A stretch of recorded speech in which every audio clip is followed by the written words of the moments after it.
terjadi percekcokan.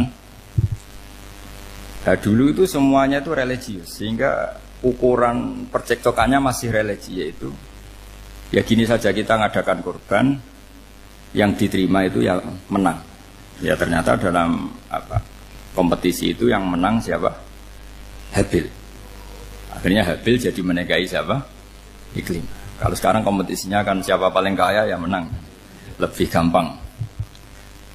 Nah kemudian bayangkan misalnya, ya saya ini menerangkan asal mansuh. Kita semua sering ngomong, sering berkoar-koar, sering menyarankan atau mewajibkan para nabi itu panutan dalam semua perilakunya.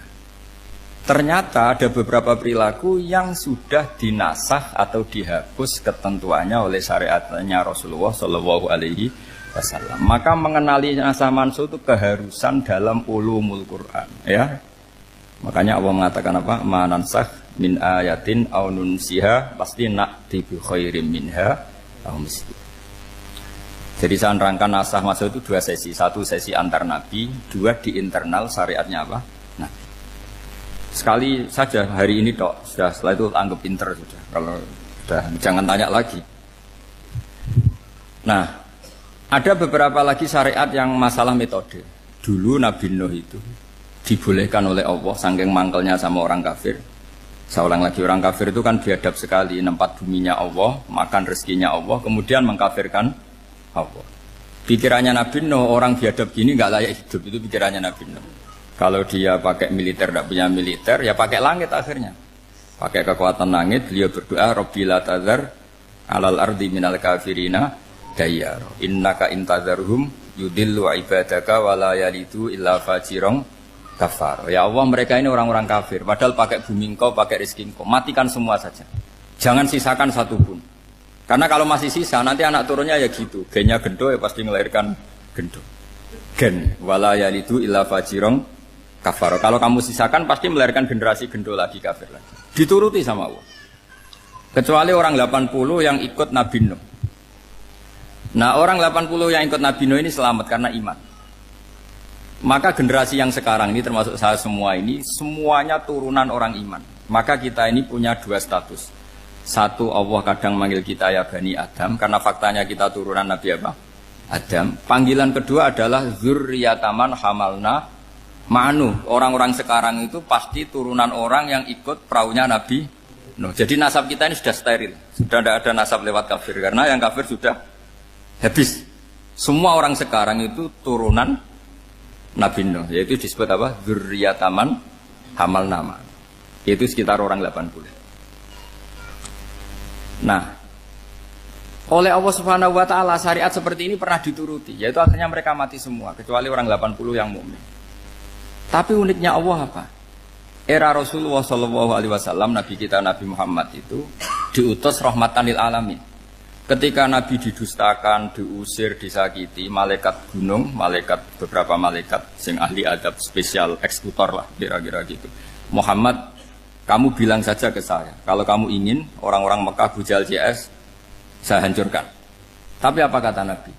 Saya berharap kalau mereka belum iman, anak cucunya iman. Karena bagaimanapun sperma ya atau calon bayi atau calon keturunan itu kan ada fi aslabir rijal atau fi zuhurir rijal. Jadi kalau dalam ilmu agama itu gen manusia itu disimpan di zuhurir rijal di punggung lelaki, nanti dipindah ke arhamin nisa. Logikanya gini, ini dengerin ya, logikanya gini, misalnya Abu Jahal itu di situ ada orang namanya Ikrimah, itu anaknya Abu Jahal, itu orang mukmin. Akhirnya ya jadi orang alim. Abu Lahab itu di rahimnya di punggungnya ada perempuan namanya Darrah, akhirnya juga orang mukminah. Saya berikan contoh. Khalid bin Walid itu anaknya Walid. Walid itu musuh besarnya Rasulullah, tapi di punggungnya ada orang bernama Khalid. Ini dengerin. Nah di punggung ini kira-kira Allah sudah tahu apa belum? Jawabannya sudah tahu. Artinya kalau ini mati atau kamu bunuh, kamu sebenarnya nggak bunuh orang kafir saja, bunuh calon orang mukmin yang sekarang masih bersemayam di punggungnya orang-orang kafir. Jadi bisa saja orang yang sedang kafir itu ada sekian calon generasi yang suatu saat mukmin. Itu syariat yang diajarkan ke Rasulullah Shallallahu Alaihi Wasallam. Karena kasofnya Nabi, kasof itu satu kondisi di mana seorang Nabi itu dipertontonkan sesuatu yang nggak kelihatan. Itu dalam bahasa Arab kasof atau mukasyafa. Nabi dipertontonkan ternyata banyak orang kafir yang di punggungnya itu ada calon generasi mukmin atau muslim. Akhirnya Nabi gak berani. Jangan bunuh. Mungkin bapaknya ada iman tapi anaknya iman. Betul, Abu Jahal punya anak Ikrimah, Abu Lahab punya anak Darrah, Walid punya anak siapa? Walid. Itu mirip seperti kita. Bapak era sholat, anak ETPK sholat. Akhirnya bapaknya katut sholat. Banyak gak di Indonesia? Bapaknya tidak bisa baca Quran, anaknya hafid.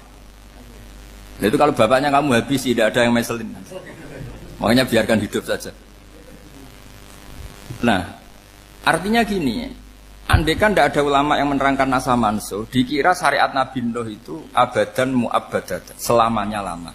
Sehingga main teror sama orang kafir sah berdasar Nabi Nuh. Padahal kita sudah ganti Nabi.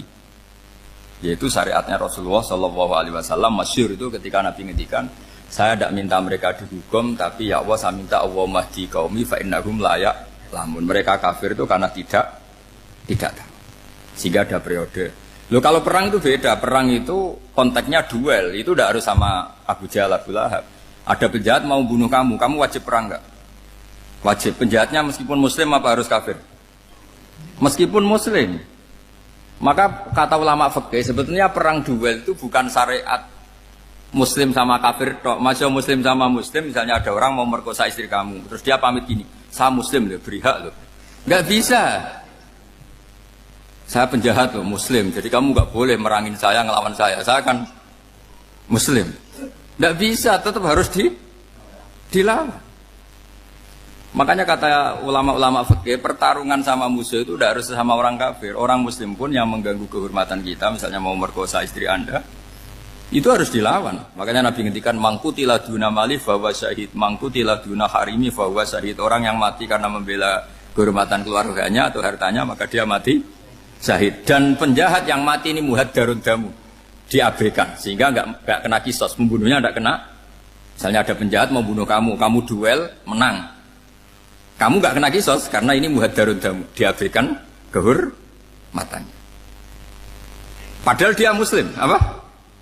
Muslim. Ini perlu. Jadi ini mengaji ini agak jelimet tapi gampang. Kan kalau paham nggak paham selesai, jadi nggak baca selesai itu.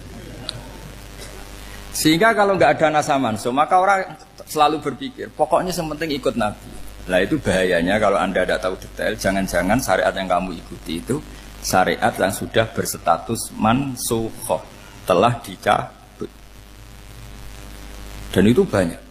Makanya kata Sayyidina Ali ketika ada orang ngajar nggak tahu nasa mansuh, halakta wa ahlakta, kamu rusak dan merusak orang lain. Seperti tadi pernah ada kawin itu satu turunan, yaitu era Nabi Adam. Masa kita sekarang kawin sama satu turunan, kan nggak mungkin. Ya kan, pernah ada membumi hanguskan orang kafir, yaitu syariatnya Nabi Nuh. Itu dihapus oleh syariatnya Nabi Ibrahim dulu. Yaitu Nabi Ibrahim menghentikan apa? Faman tabi'ani fa innahu minni wa man asoni fa innaka ghafurur rahim.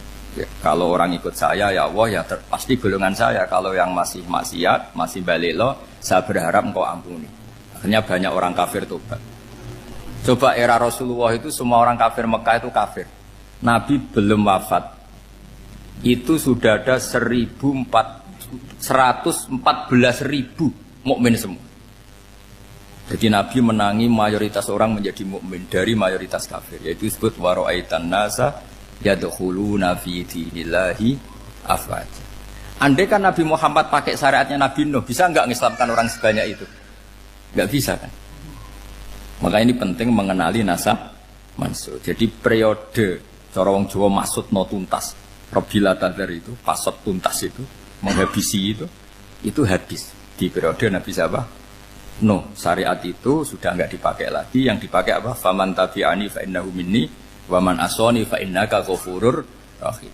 Lah Nabi Muhammad ini nabi yang kena khitab anit tabi' millata Ibrahim hanifah. Jadi masternya Nabi Muhammad itu mentornya Nabi Ibrahim. Sehingga syariatnya ya faman tabi'ani fa innahu minni Wa man asani fa innaka ghafurur rahim. Tidak syariat Rabbi la tadzar 'alal ardi minal kafirina daya. Jelas ya. Jadi mengenali nasa manusia itu penting sekali karena kalau ndak Anda halakta wa ahlakta, kamu merusak diri kamu sendiri juga merusak orang lain. Karena menfatwakan hukum yang sebetulnya sudah berstatus mansukh, hanya berdasar itu kan syariatnya nabi-nabi dulu. Syariat yang apa? Syariat yang enggak pernah terhapus hanya satu, usuluddin, yaitu tauhid, itu sama. Tapi kalau syariat itu beda-beda atau furu'iyah itu beda-beda. Yaitu tadi saya beri contoh era Nabi dulu kalau ada pakaian najis dipotong, dibuang. Era Nabi Muhammad dicuci. Orang kafir dihabisi oleh langit. Era Nabi Muhammad nggak boleh, bahkan didoakan Allahumma hdi qaumi fa innahum la ya'lamun. Di Qur'annya apa? Wa in ahadum minal musyrikin astajaraka fa'jirhu hatta yasma'a kalam Allah summa ablihu makmana. Jadi kalau ada orang kafir nggak boleh main dihabisin, mereka beri peluang untuk mengkaji kitabullah hatta yasma'a kalam Allah. Kalau mereka sudah berpeluang ngaji, harus summa ablihu makmana, harus dijamin keamanan. Ya, karena apa? Dzalika bi annahum qaumul la ya'lamun. Bagaimanapun mereka memang karena tidak tahu. Nah, kenapa tidak tahu? Enggak. Karena tadi mereka tertutup oleh kultur yang beratus-ratus tahun. Babahnya mereka menyembah batu, menyembah berhala. Ya taunya itu ya Tuhan. Bagaimana Anda bisa menjelaskan sesuatu yang sudah beratus-ratus tahun kan tidak gampang. Maka ada periode dimaklumi. Apa? Kalau era sampean kan, mosok waktu disembah saking gobloknya orang. Kamu lahir kan sudah nyembah Allah, tidak nyembah batu. Bayangkan kalau kamu jadi mereka. Wong perut kamu saja disuruh makan pizza sakit kok. Karena saking lamanya makan sambal kan gitu. Kamu bilang perempuan Indonesia saja cantik kok, saking lamanya jadi orang Indonesia. Padahal orang Indonesia tanyakan orang Eropa, cantiknya di mana? Kamu lahir di Afrika, bilang orang Afrika itu cantik, tanyakan orang Eropa, cantiknya di mana? Hitam gitu kok. Jadi orang itu pasti terkooptasi oleh sekelilingnya. Orang Afrika akan bilang wanita Afrika itu cantik. Coba tanyakan orang Eropa, cantik apa enggak? Belas. Orang Eropa yang kulitnya gitu kata orang Eropa indah, kata sampean. Koyok anaknya kebo katanya kuda jadi. Jadi orang itu akan terkooptasi oleh sekelilingnya. Bayangkan kalau semua orang nyembah berhala terus kamu tidak, alasan kamu apa? Kan menentang mayoritas. Dan itu berat. Maka dimaklumi oleh Allah. Dzalika bi annahum qaumul la ya'lamun. Dia menah panyeruarah. Nah, pemakluman ini yang mulai sekarang terkikis. Orang main pukul saja nggak mau ngaji. Nggak mau ngaji Quran secara kafah. Jadi fatwanya Islam kafah tapi ngajinya Quran tidak kafah. Ngambil 1-2 potongan ayat dipakai dalil. Jadi Islamnya inginnya kafah tapi ngajinya Quran enggak. Kalau kafah ya hafal 30 juz itu. Kalau mau ya, kalau mau kafah ya hafal berapa? 30 juz. Makanya saya sering bilang, saya sering dinasihati orang karena belum tahu saya ini hafal Quran. Bapak harusnya Islam itu kafah. Kata saya ya dimulai dari konsep Islam itu kafah dulu. Apa ya hafal Quran secara kafah. Jadi ini penting saya utarakan. Bahaya sekali orang mengenali Islam tanpa mengenali nasah mansukh. Karena beberapa syariat Nabi sebelum kita itu berstatus mansukh.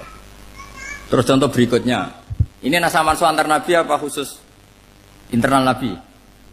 Antar Nabi aja nggak selesai nih sampai subuh aja nggak selesai. Contoh yang paling keren mungkin cowok semua senang. Nabi Dawud dulu istrinya berapa? 99. Nah itu kalau masih halal itu kan berarti jenengan tuh punya istri berapa? Wah itu kan ngeri betul. Punya satu aja repotnya gitu, apalagi berapa? Punya 99. Terus kamu bilang gini, ini kan syariatnya Nabi Dawud, Nabi kan bisa diikuti. Pernah ada periode di mana seperti itu boleh. Jadi makanya mau tidak mau ngenali nasah mansukh itu harus. Kalau enggak ya kamu masih berkeyakinan boleh beristri berapa? Nah ini penting saya utarakan. Makanya Sayyidina Ali itu kalau ngetes calon mubaligh, kira-kira kalau Kemenak dulu inginnya apa? Sertifikasi apa? Mubaligh. Itu tanyanya gitu. Ta'rifun an-nassa wal mansukh, kamu apa tahu nasah mansukh? La. Jawabnya Sayyidina Ali, halak tahu ahlak tahu. Kamu orang yang rusak. Karena tadi takutnya ada syariat yang sudah mansukh dipakai. Itu tadi misalnya kita ini tidak umatnya Nabi Nuh, tapi pakai syarat Rabbi la tadzar alal ardi minal kafirina. Terus ketiga begini, misteri manusia itu. Dan ini kita tidak pernah tahu sampai kiamat. Tapi ini ilmu harus kita diskusikan. Misalnya saya ini namanya Bahauddin. Saya sekarang hidup sampai 2019 sekarang. Kan hanya Allah yang tahu berapa turunan saya sampai kiamat. Dan statusnya kayak apa. Donald Trump juga gitu. Donald Trump itu sekarang kafir. Tapi kita tidak pernah tahu nanti turunan keberapa ada yang Muslim. Lah turunan yang calon Muslim ini diletakkan di mana kita tidak tahu. Yang jelas kalau kamu bunuh itu katut itu. Artinya gini, logika membiarkan orang kafir itu ya ada logikanya. Nah, logika membunuh karena mereka mau membunuh kita ya ada logika fikihnya karena kalau kita ada membunuh dibunuh. Makanya semuanya hukum ini terus bergantung al-hukmu yaduru ma'ilatihi wujudan wajib. Di sini terus dipertemukan. Makanya semua nabi itu kalau yang namanya membunuh pasti pas perang saja karena ini kondisi yang memang pilihannya hanya dua, kalau nggak dibunuh ya membunuh. Ada duel lah. Maka ini butuh kajian fikih dan orang nggak boleh subjektif dalam hal ini. Saya ulang lagi, tidak boleh subjektif karena tadi orang yang kamu katakan sekarang misalnya Zaid, kamu itu bodoh sekali. Kenapa bodoh? Nggak hafal Quran, nggak pernah kuliah, nggak pernah ngaji. Ternyata Zaid ini bersemayam calon anak yang alim alama hafal Quran, namanya Umar, tapi masih jadi sperma. Suatu saat Zaid itu punya anak alim alama, kan banyak orang tidak bisa baca Quran punya anak hafid, banyak nggak di Indonesia? Banyak nggak petani yang punya anak dekan? Petani punya anak dekan, yang dekan punya anak naik kelas saja susahnya bukan main. Banyak kan? Nah ketika dibalik nanti ada dekan punya anak goblok, yang petani punya anak dekan, pinter mana? Kita tidak pernah tahu, makanya ini kan ya sudah kalau nggak pernah tahu ya bilang saja wallahu alam kan selesai, daripada keminter keliru kan ada wallahu alam. Makanya cerita favorit guru saya Kiai Haji Maimun Zubair itu punya namanya Kiai Zubair, itu cerita favoritnya itu ada santri namanya Soleh. Soleh itu alim alama. Orang Madura itu cara berpikir kan kalau kiai saja alim seperti itu apalagi bapaknya. Pas bapaknya main ke pondok, santrinya ada ribuan, bapaknya main ke pondok itu. Sholat itu ya gak bener, gak sesuai sunnah Rasul lah kira-kira gitu. Sudah sholat itu gak bener apa-apa gak bener. Masih ditakwil sama santri Madura karena orang Madura itu kultus. Mungkin khilaf itu satu khusus, pokoknya perlakuan khusus. Suatu saat saking bodohnya orang itu kenceng tuh pikir musola. Wah ini gak bisa ditakwil lagi, akhirnya gak bisa ditakwil tuh gak. Wah ini sudah gak bener ini, gak bener.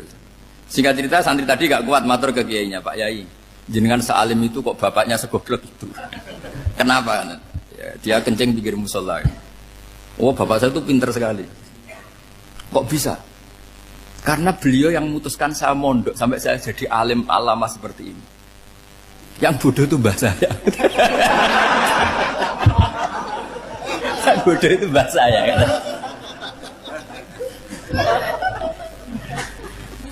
Artinya gini, sekarang misalnya Anda dekan, atau Anda rektor, atau Anda profesor, atau Anda kiai top, mubalek kondang. Anda mubalek kondang terus punya anak, gobloknya bukan main. Atau apalagi anaknya ketangkep KPK. Yang satu anaknya orang bodoh jadi dekan. Kalau kompetisi ini pinter mana coba? Ada ahli metodologi, tapi anaknya itu terlibat narkoba. Yang ini petani utun, anaknya dekan. Kira-kira kalau dikompetisikan pinter mana? Anaknya pinter petani tadi gitu. Yang ketika petani kamu vonis bodoh gitu. Tapi siapa tahu kalau ini menyimpan calon. Paham ya? Kita tidak pernah tahu. Makanya Quran selalu ngajari dalam ilmu sosial itu wa in adri la'allahu fitnatul lakum wa mata'un ila. Di dalam ilmu sosial itu kita harus ya tidak tahu. Karena mudah.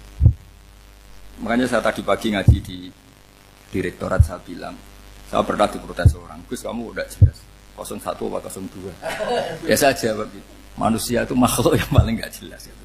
Sekarang soleh suatu saat bisa saja gak soleh.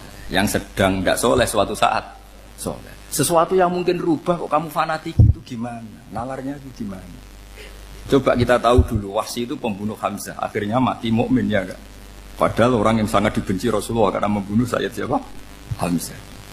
Sa'labah yang tukang itikaf di masjid akhirnya su'ul Fatimah. Kita enggak pernah. Nah kalau enggak pernah tahu ya enggak usah terlalu fanatik biasa saja. Kayak jenengan seneng saya itu ya saya enggak tahu sampai kapan ya. Saya seneng sampean sampai kapan ya? Kayak suami istri. Pas nikah harmonis bulan madu sampai kapan bertanya. Yang jelas paling awet itu pasangan jelek itu pasti nggak awet. Makanya jadi guyonan. Pasangan itu jangan baik-baik gak awet. Kalau jelek itu awet. Ternyata maksudnya cantik sama ganteng. Itu suatu saat pasti jadi jelek. Yang jelek sama jelek pasti jelek terus. Makanya jadi guyonan. Kalau pasangan jelek itu awet katanya. Tapi kalau pasangan baik, ternyata baik wajahnya itu mesti gak awet. Suatu saat pasti jelek. Tapi yang jelek awet. Karena mulai dulu ya jelek sampai itu. Awet jeleknya maksudnya bukan. Ya jelas ya. Jadi saya mohon sekali ini ilmu. Sampai ndak urusan. Ini bukan urusan cocok ndak cocok, tapi ilmu. Ilmu harus kita dengar bahwa syariatnya para nabi itu yang sifatnya furu'iyah, tidak usuliyah, tidak tauhid itu potensi rubah. Sehingga mengkaji nasah mansuh itu satu keharusan seorang ulama. Makanya setiap ada syariat nabi hal hadis syariah mu'abbadah amla, mansukhoh amla. Karena potensi itu tinggi. Kita tahu dulu semua nabi sholat menghadap apa? Baitul Maqdis. Era Rasulullah dipindah ke Ka'bah. Tapi kalau kamu katakan total Baitul Maqdis ya tidak juga. Nabi Ibrahim mulai dulu madhabnya ke Ka'bah. Tapi kalau Nabi Musa ke Baitul Maqdis. Terus kamu bilang ini 01, 02 ya memang syariat jadi sesuatu yang furu'iyah. Nah, kenapa ini furu'iyah? Jawabannya sederhana. Ketika seseorang menghadap Ka'bah itu menghadap batu apa menghadap Allah? Allah. Ketika menghadap Baitul Maqdis hakikatnya menghadap Allah apa menghadap Baitul Maqdis? Allah. Maka menghadap Ka'bah itu sebenarnya masalah furu'iyah. Yang masalah usuliyah adalah inni wajjahtu wajhiya lilladzi fataras samawati wal ardh. Yang permanen adalah menghadap Allah Subhanahu wa ta'ala. Cuma secara prosedur syariatnya secara zahir menghadap Ka'bah. Maka potensi rubah karena ternyata itu furu'iyah. Untuk kiblatnya itu furu'iyah. Yang permanen adalah menghadap ke Allah Subhanahu wa ta'ala. Ini pentingnya. Jadi terus sekarang masih antar nabi apa di internal nabi? Ini sudah mau selesai waktunya, sudah habis ini. Internal. Ini sudah selesai, ini sudah pas ini. Mohon Pak Amir. Wah.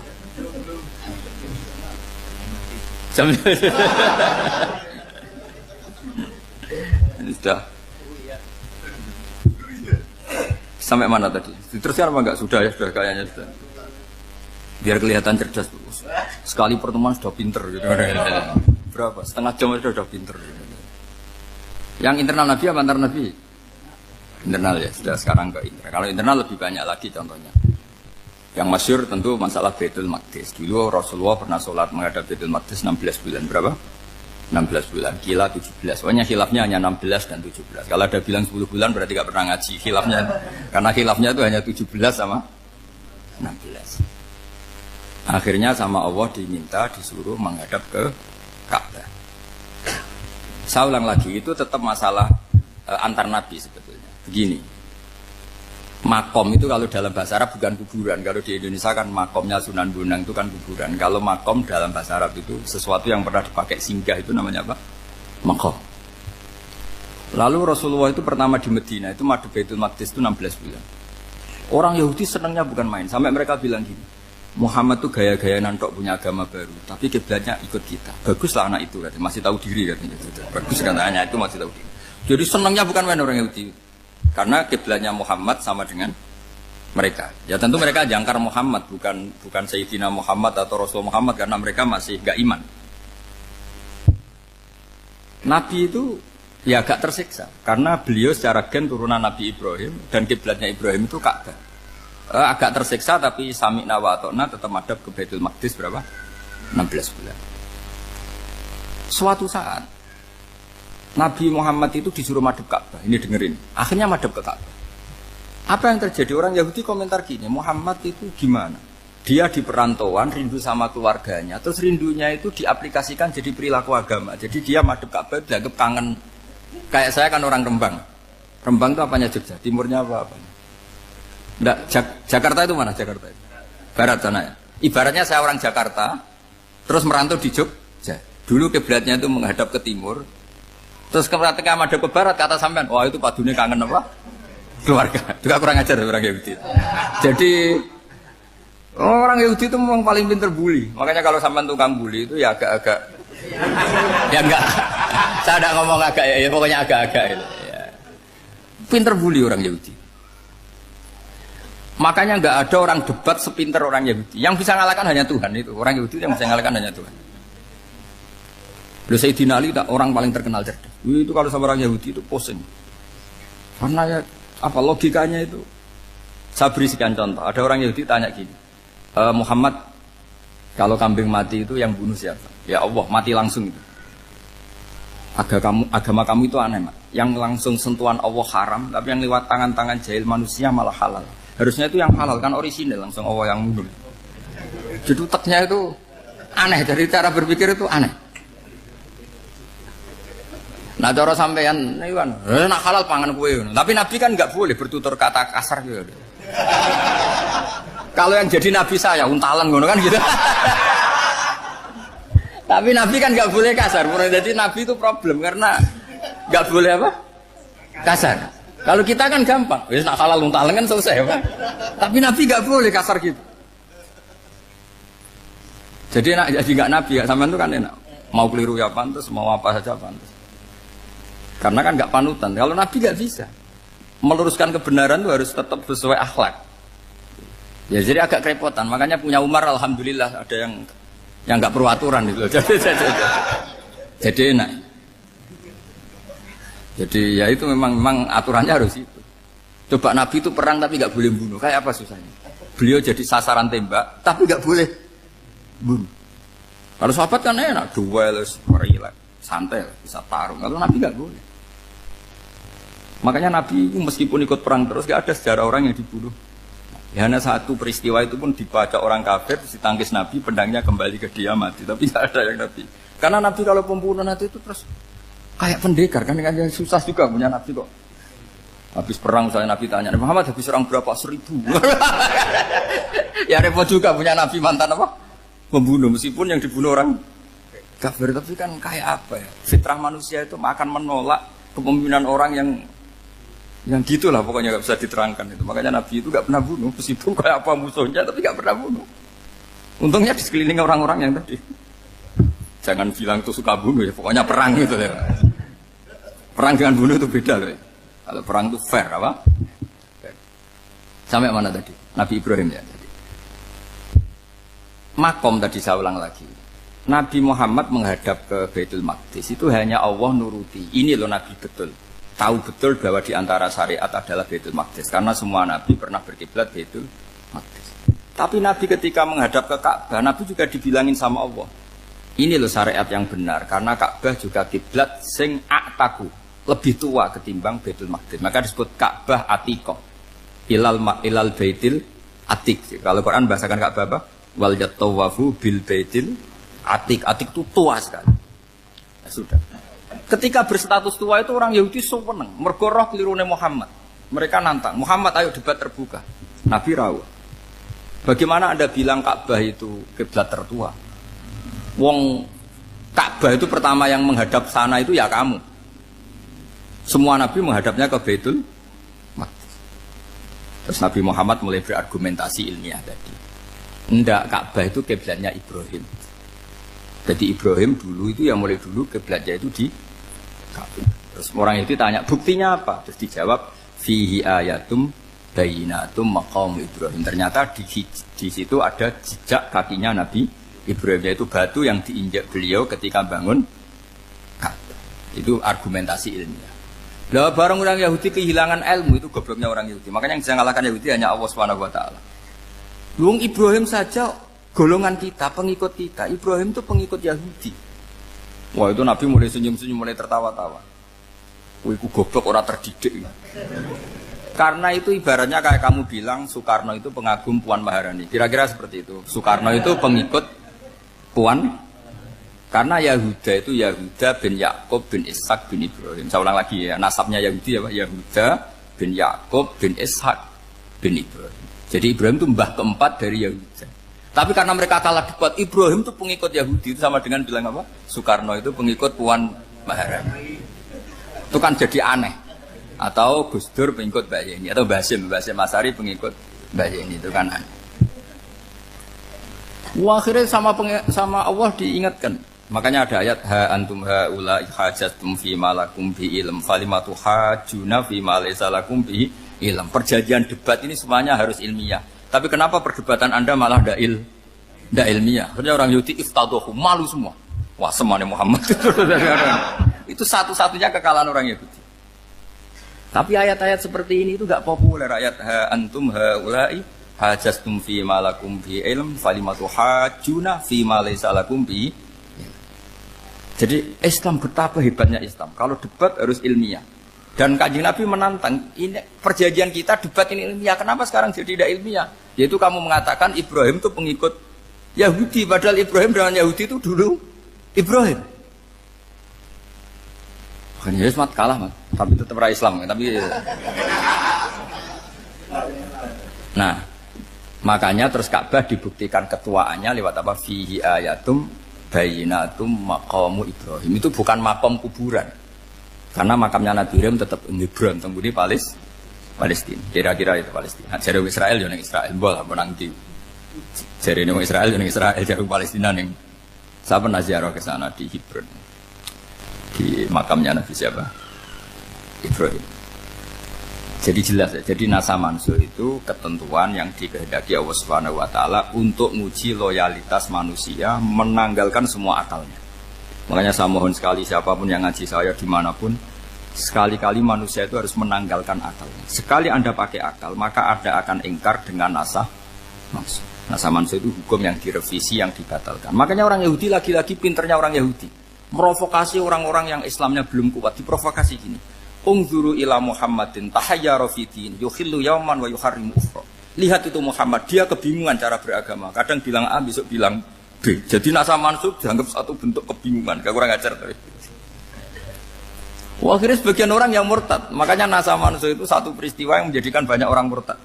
Karena diprovokasi orang Yahudi bahwa itu bentuk kebingungan Muhammad. Akhirnya terus saya qulu sufa minan nasi ma wallahum al-qiblati mulati kanu aliyah. Nah, kelirunya orang Yahudi adalah ternyata nasa mansuh yang dipilih Rasulullah itu semuanya ada di Taurat dan Injil. Termasuk di Taurat dan Injil disifati dan Nabi sholli ilal qiblatain, bahwa Nabi ini akan bersolat dengan dua kiblat. Makanya tetap ditantang. Qul fa'tu bit-taurati fatluha in kuntum shadiqin. Kalau kamu tidak percaya bahwa saya ini orisinil, ayo bareng-bareng mengkaji Taurat. Tapi mereka tidak siap mengkaji Taurat. Karena Taurat semuanya mendukung Rasulullah Muhammad SAW. Fatluha in kuntum shadiqin. Makanya ini penting sekali ngaji. Jadi perdebatan itu macam-macam. Dan itu pinternya orang Yahudi. Ungzuru ila Muhammadin tahayyara fi dini yukhillu yawman wa yuharrimu ukhra. Ini penting sekali. Makanya nasa mansuh itu uji loyalitas. Itu Imam Malik kalau mencontohkan ke Imam Syafi'i. Saya berisikan contoh fikih. Ini saya melanggar waktu ini. Ini sudah berapa? Saya yang tidak mengesahkan diri saya. Ya misalnya ini ya, ini kertas bawa ya, ini kertas saya bawa. Terus ini tak kasih uang misalnya, uang 100.000. Atau kalau contoh Imam Syafi'i dulu dididik Imam Malik begini. Ya Syafi'i, kalau kamu punya dua budak, dua pembantu, kalau dulu kan masih ada budak, dua pembantu lah kira-kira. Seneng mana, yang cerdas sama yang goblok? Seneng yang cerdas. Kalau yang nurut sama yang bantahan, seneng yang nurut. Lah yang nurut itu yang goblok. Makanya tinggal dibalik saja. Kamu tak beda ya. Seneng mana punya istri yang cerdas apa yang goblok? Coba jawab. Atau ibu-ibu mbak-mbak ini, seneng mana punya suami yang cerdas atau yang goblok? Kalau cerdas gak bisa diakali, tapi goblok nurut tapi ya kadang sini-sini kan dengan sini. Nah, itu kan antar manusia. Masalahnya kita menghadapi Allah Subhanahu wa taala yang semua kita pasti bodoh. Kita menghadapi Allah Subhanahu wa taala yang semuanya kita pasti bodoh. Allah jelas ngendikan wa kanal insanu dzaluman jahula. Manusia itu banyak dolimnya. Dolim itu sifat mubalaghah. Kalau orang dolim sekali dolim, kalau sering zalum, kalau jahil biasa jahil, kalau banget jahili jahul. Bahasa Arab kan gitu memang. Ghafir, pengampun biasa. Kalau ghafur selalu mengampuni. Syakir, makanya sifatnya Allah Ta'ala ikut wazan fa'ul semua. Ghafur, syakur. Atau diikutkan wazan fa'al. Kalau goblok biasa jahil, goblok banget jahal kan itu.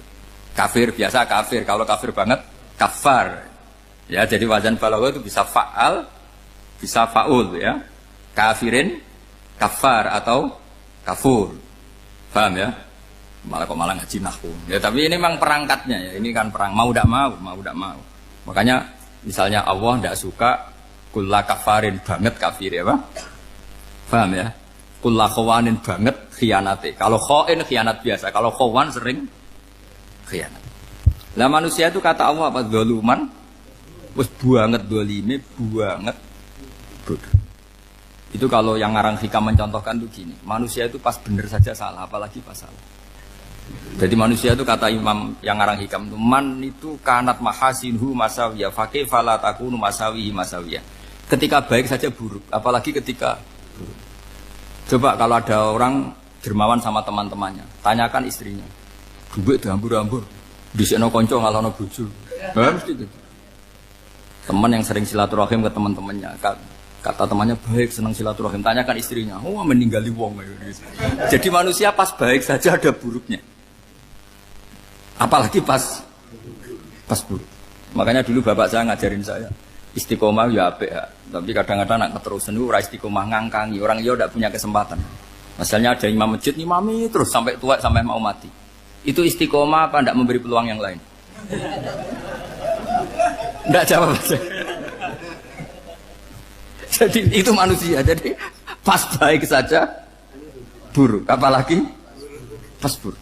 Kayak saya gini di sini ngajar baik, tapi saya ada tidak sopannya harus di atas. Padahal banyak orang sepuh, ada Pak On, ada beberapa yang kan terpaksa nggak sopan. Tapi sampean yang nyuruh, berarti sampean yang dosa.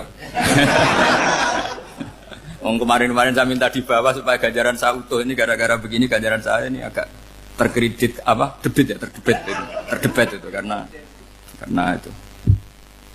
Saya teruskan. Jadi manusia itu punya sisi itu karena manusia itu dzalum dan jahul. Wa kanal insanu dzaluman. Problemnya ini ngadepi Allah yang selalu pinter, yang kita selalu bodoh. Misalnya gini, kamu ditanya Allah. Ini contohnya Imam Malik.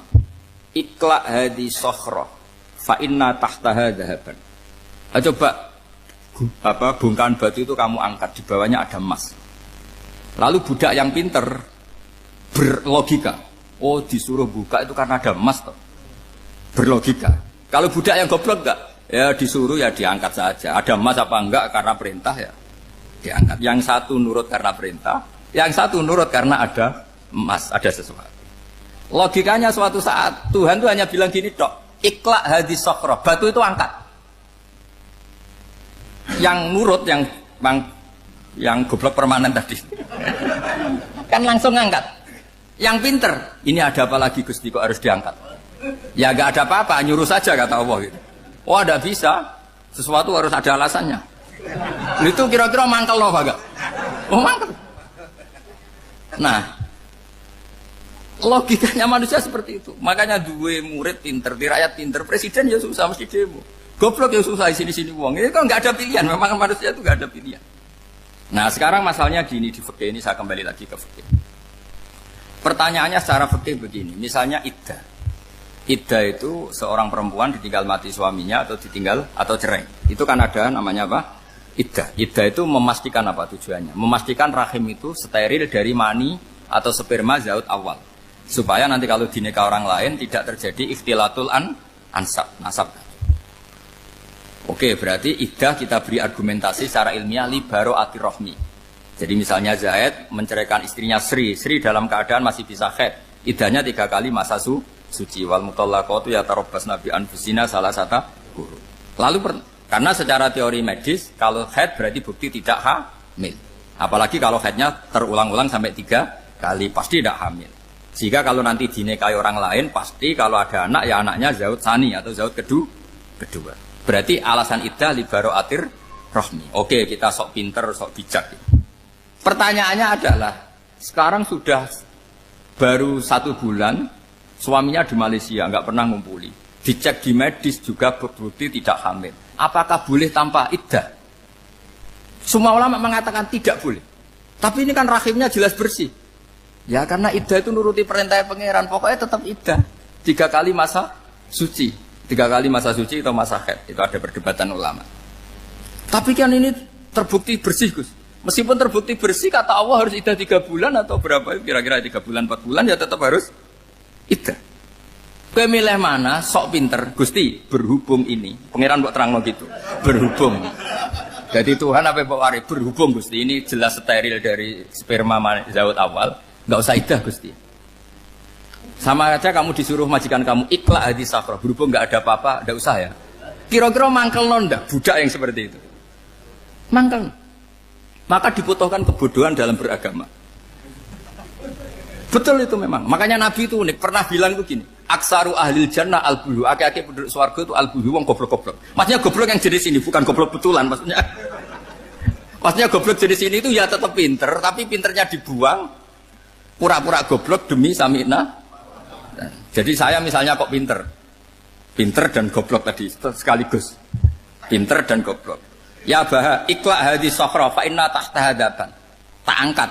Karena saya tahu di bawah ada Mas, tapi di hati saya sajane ya mergo perintah. Suatu saat kalau disuruh Allah, ikhla hadis sokhra, perintah ya tak angkat, ya sudah. Jadi ya pinter ya goblok. Saya tahu namanya perintahnya Allah pasti ada hikmahnya. Hikmahnya itu adalah libaro atir rohmi.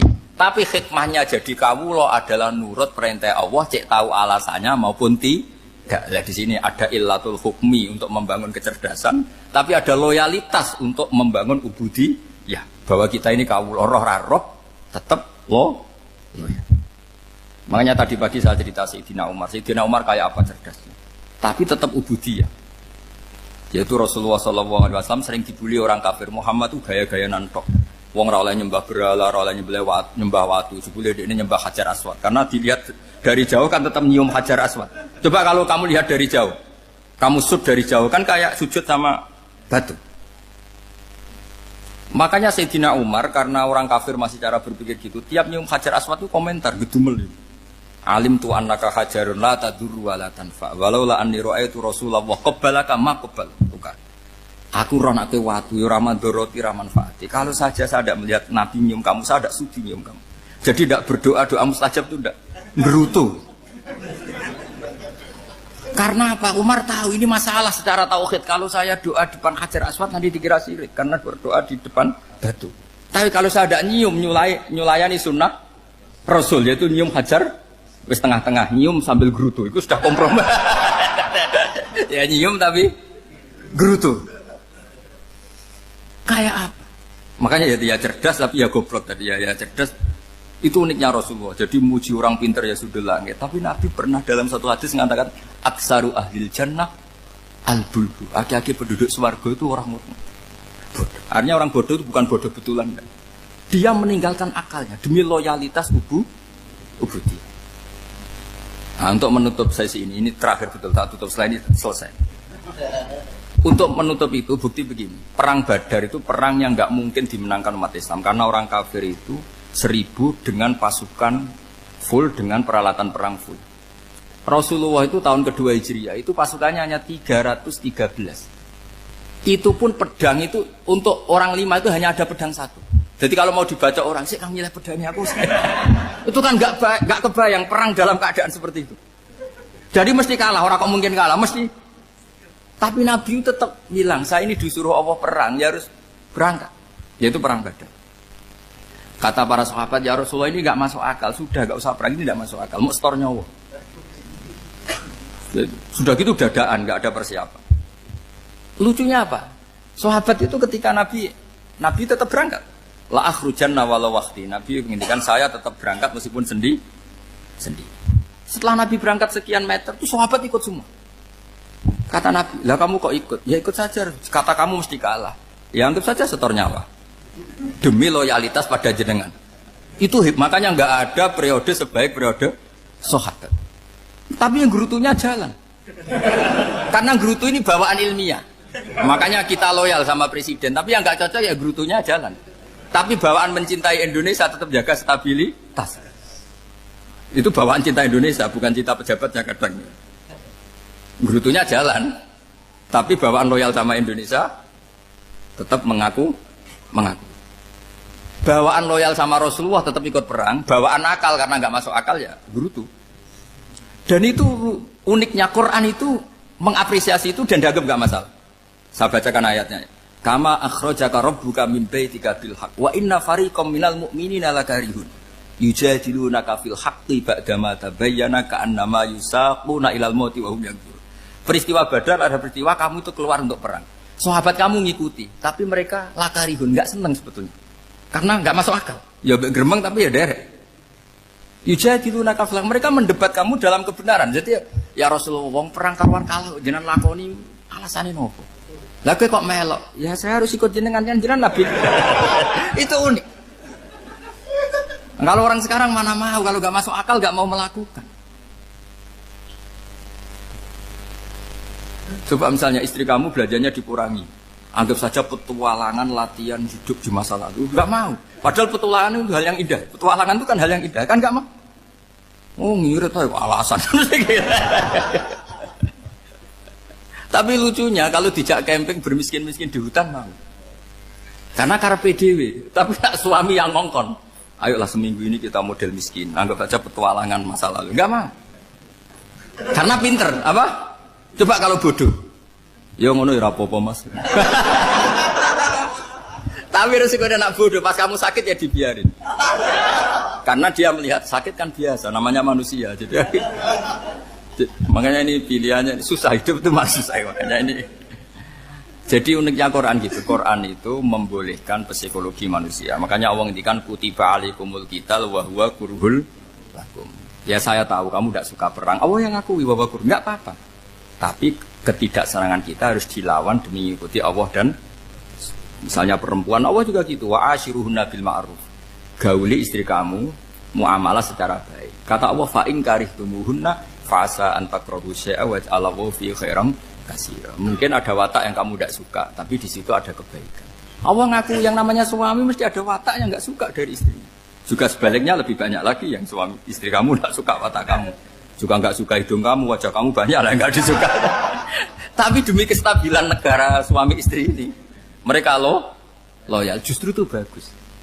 Maka jagalah ilmu, juga jagalah loyalitas.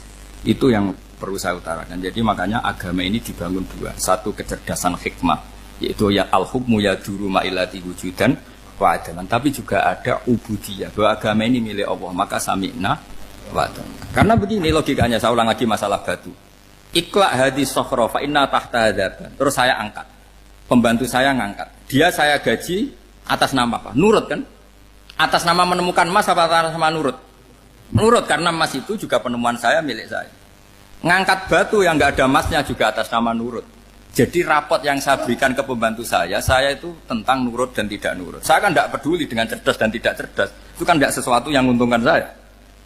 Nah Allah juga gitu. Kecerdasan kamu, pinter kamu itu tidak menguntungkan Allah Subhanahu wa Ta'ala. Karena Allah itu tidak butuh pinter kamu, cerdas kamu. Allah hanya butuh mental ubudiyah kamu. Makanya Allah mensifati nabinya hanya subhanalladzi asra bi abdihi, karena status tertinggi manusia adalah sifat kehambaan. Makanya ya Tuhan nafsul mutmainnah irji'i ila rabbiki radiyatan mardiyah fadkhuli fi ibadi. Berstatuslah sebagai hamba baru wadkhuli jannah. Nah kalau kamu berstatus hamba ya harus baik, gak usah kalian bantah. Coba kalau kamu rasional, ya Allah kenapa bikin surga nanti-nanti? Engkau kan bikin sekarang, ngapain repot-repot nanti? Jadi kacau semua agama. Makanya yang perlu didahulukan adalah status ya Tuhan nafsul mutmainnah irji'i ila rabbiki radiyatan mardiyah fadkhuli fi ibadi. Masuklah berstatus sebagai hamba saya. Khasnya hamba tadi ya cerdas, karena semua yang diperintahkan Allah pasti ada hikmahnya. Tapi kecerdasan ini kadang kita tinggalkan demi loyalitas ubudiyah. Terus ngoten mawon kula ngapunten ingkang kathah, mugi-mugi niki barokah. Wassalamualaikum warahmatullahi wabarakatuh.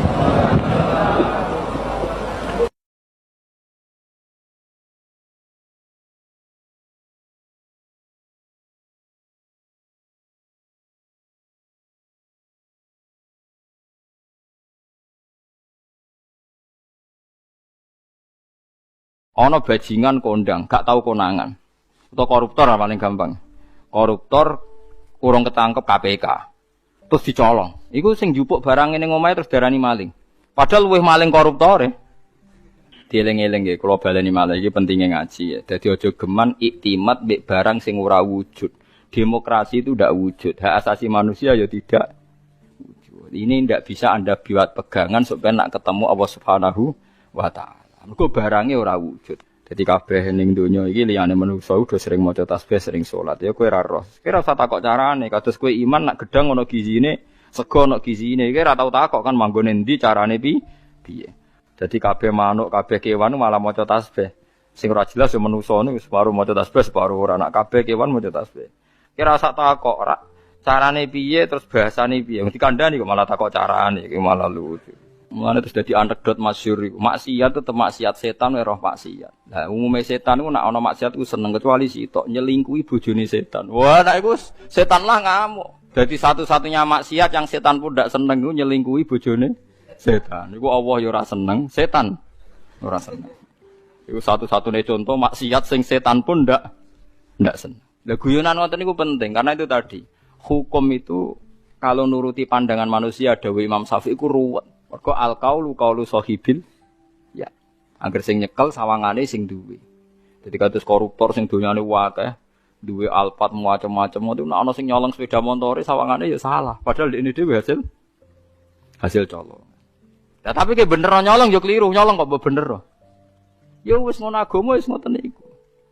Lah mulane walillahi mulkus samawati wal ardh. Assalamualaikum warahmatullahi wabarakatuh. Bismillahirrahmanirrahim. Nahmaduka ya ghafuru ya syakuru wa shalli wa sallim barik ala sayyidina Maulana Muhammadin wa ala alihi wa sahbihi asma'in nama ba'du. Pun kula terangno kados adate ulama-ulama riyen nggih. Dados pertama jenengan iman nek Allah niku wajibil wujud. Eling-eling nggih. Awal kita iman Allah wajib napa? Wujud. Dadi fawwau maujudun qadimun napa? Bagi mukhalifun lil khalqi bil itlaqi. Jadi intinya iman itu harus pada sesuatu yang wujud. Asy'. Lah wujud yang paling awal itu Allah Subhanahu wa taala. Terus liyane niku mboten wujud. Niki kula gadah cerita sithik niki kula haru tenan roh cerita niki. Ada seorang demokrat sejati. Orang yang sangat-sangat membela demokrasi itu akhirnya dia masuk Islam. Ketika masuk Islam itu alasannya sederhana. Demokrasi itu ndak sayun maujud, ndak sesuatu sing wujud. Kok tak bela-belani nganti mati ku lha opo? Sebenarnya aku nak ning akhirat iku mahua demokrasi. Dadi dekne tobat akhire. Engko aku nak mati demi demokrasi, terus demokrasi dhewe enggak sesuatu sing wujud. Apa iso nyafaati aku? Lah ini yang konco-konco mahasiswa atau LSM atau siapa saja harus mulai mikir. Jadi banyak kita itu ngimani sesuatu itu tidak wujud. Tapi demokrasi itu makhluk piye rupane. Nah Nabi Muhammad jelas orangnya ada, figur yang ada. Jadi bisa memperjuangkan kita nanti di akhirat. Kiai jek ono, masih ono sing darani syirik lah, nak percaya kiai tetep wonge ono. Lah nak demokrasi. Ya sebenarnya akhirat, ya Allah, saya mati ini demi demokrasi, celukan demokrasi. Kon ngajukan apa? Syafaat. Lah makanya ngendikane ulama-ulama, kula nerangno model ulama kuno mawon. Iman niku titenane sing bener sitok, iman mbek sesuatu sing wujud. Demokrasi itu tidak wujud. Ijtima' iftirak juga tidak wujud. Jadi keliru misalnya ini kalau nate ngaji filsafat yang Islam sing alim-alim kados Ibnu Arabi kados. Kalau orang Kristen bilang Roh Kudus, Jibril atau Roh Kudus Allah itu bersemayam di Isa. Gara-gara ada istima, terus jadi Tuhan. Istima itu ya ada wujud. Iftirak juga ada wujud. Rumah tenan nggih. Misalnya ini HP. Ini yang saya pegang tangan kanan apa? HP. Yang saya pegang tangan kiri ini amplop. Pulpen mau gampang. Amplop mari darani dhuwit niku. Repot teng Indonesia. Padahal kalau di amplop gue batas kitab. Lha nggih, amplop kula niku tulisane ku naskah. Kula nak sinau teng kitab-kitab anen niku kula kutip. Kula kutip teng amplop teng kitab. Mboten kados amplop Ruhin. Dadi wis ora sugih tapi amplop isine napa? Dhuwit. Nah kula isine naskah. Ya ini HP ya, di tangan kanan saya namanya apa? HP. Berarti HP maujud. Mon nikir lenan mon, HP ini maujud. Tangan kiri kula pulpen. Pulpen ini maujud. Ketika bertemu orang menyebut ijtima'. Lalu istima itu wujud enggak? Enggak kan? Ketika saya pisah namanya iftiraq. Jadi fal istima wal iftiraq amroni nisbiyani la wujuda li dzatihima. Jadi jenenge kumpul lebih pisah itu sesuatu yang tidak ada. Sing ana ya HP, nak nemplek jenenge kumpul, nak bisa jenenge bisa. Lah bela hak asasi manusia yang ngoten niku, nak bela wong jenenge hak asasi manusia. Nak nginjak wong jenenge nginjak hak asasi manusia. Tapi hak asasi atau demokrasi itu sesuatu yang enggak wujud. Sebenarnya bengok-bengok piye ya demokrasi, saya ini mati demi engkau. Goblok gak misalnya wong mati demi demokrasi. Nah, makanya Islam itu mendorong aja sampai kowe koyo wong kafir nyongko amale ana gunane jebule muk koyo amun-amun mbok sangka banyu jebule ora ana. Koyo kowe nyongko demokrasi sesuatu sing sakral jebule barange ora ana. Beda bela Nabi Muhammad, bela Imam Ghazali, bela ulama-ulama, piye wae ana wujude. Paham nggih? Nah ana wujude ana kemungkinan ana komunikasi, ana saling tolong. Ada wong mati demi nyari makan, sego ana wujude. Ya iku paling angel ning bab filsafat. Tapi manusia itu seneng ae tertipu mbek sakasaro bim biki ati yahsabu dzamanu. Nah, dadi barang ra wujud disangka wujud. Wau kados amun-amun disangka wujud jebule. Lah wujud kula baleni malih iki. Kecuali begini, Anda bela demokrasi karena itu mbok anggap amal soleh yang disahkan Islam. Berarti kan bukan karena demokrasi, karena panduan Islam yang membenarkan ada di antara bentuk. Kalau berarti itu, kalau begitu kan Anda dipandu oleh apa? Islam. Misalnya ada orang kecil ditindas majikannya, terus kamu bela orang kecil. Wah ini atas nama demokrasi tidak boleh. Tapi di hati kamu sebetulnya bela Islam, karena Islam menyuruh menolong yang lemah. Yang menolong yang lemah dalam konteks nasional misalnya dibahasakan demokrasi itu boleh. Tapi masalahnya juga nanti mungkin Rasulullah cemburu. Dadi yo sing apik ora jare aku tapi jare demokrasi. Lha iku yo repot meneh. Lah selama ini kasusnya begitu, semua kebaikan seakan-akan sumbernya dari demokrasi, tidak dari napa? Islam. Menolong orang lemah demokrasi, membela kaum minoritas demokrasi, menegakkan keadilan. Lah nek kowe ditakokno Kanjeng Nabi, dadi yo aku ora tau mbok sebut. Resiko lagi kan? Wes saiki semenjak ngaji ini kayak milih di, milih dipandu demokrasi atau milih dipandu Kanjeng Nabi. Tenan wani. Nah, engko nang isen ngarepe wong akeh lho, masalahnya kan kurang gaul misal. Nah, mulane wong kudu mikir, adinu aklun waladina liman la kelala. Terus sing wujud iku HP, sing wujud iku pulpen. Nak ditemplekno jenenge kumpul, nak dipisah jenenge bisa. Tapi pisah mbek kumpul barang sing ora wujud. Lah barang ra wujud saiki kudu dimani orang mati demi demokrasi. Lalu demokrasi itu apa wujud? Mana ada orang tobat itu perkara ini. Nanti kalau saya di akhirat ditolong demokrasi kan tidak juga. Amalannya pun bener, iman yang kenjenengan be Allah, be Kanjeng Nabi pun bener. Mergi iman be barang sing napa wujud.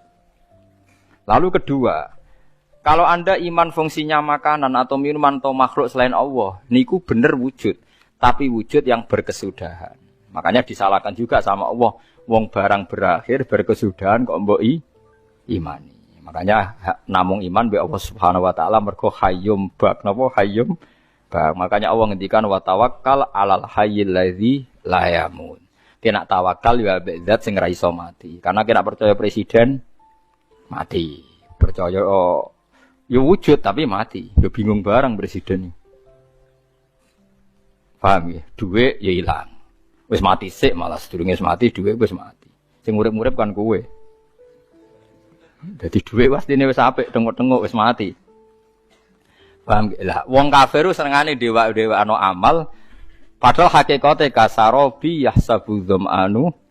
Nah, iki hebate Quran. Terus wong iku kudu mikir. Jadi yang kita bela-bela iku barang sing ora wujud. Demokratisasi itu ndak wujud. Kita harus bersambung, kita harus punya visi bersama. Mbok piye sak uni-unine kowe ketok saiki kowe wis jog ngaji kula niku mukmin. Mukmin niku pokoke nek cara Allah apik wis lakoni atas nama perintah Allah. Mergo iki demi barang sing wujud.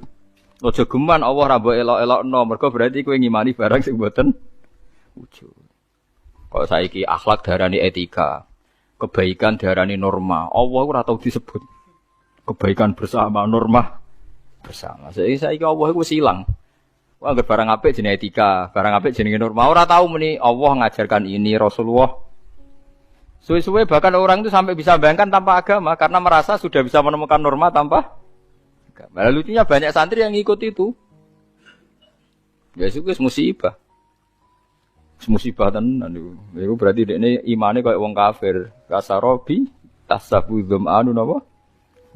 Hatta idza ja'u lam yajidu tenan ketika dibela-bela nanti di akhirat demokrasi itu udah ada. Sing ana Allah nyalahno kowe. Sing ana malaikat mungkar nakir, malaikat malik nyalahno kowe. Nah, makanya sekarang dilatih iman tuh dimulai dari sesuatu yang bener-bener wujud. Liyane iku amrun nisbiyun, nggih amrun napa? Nisbiyun to amrun i'tibariyun.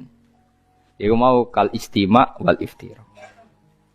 Amun saya paham ya, terus etika, norma, demokratisasi tidak sesuatu yang wujud. Iku ahwal. Ahwal itu ora iso nulung kowe. Mulane syarat iso nulung sesuatu ini harus napa wujud. Nah setelah sama-sama wujud, sekarang makhluk itu ya wujud, tapi wujud yang bisa berkesudahan, sehingga tidak bisa diimani. Paham gitu? Terus niki sindirane pangeran. Terus nomor kalih, uang nak wis salah, iku koyok peteng sing tumpo-tumpo. Peteng tumpo-tumpo, niku ngeri banget.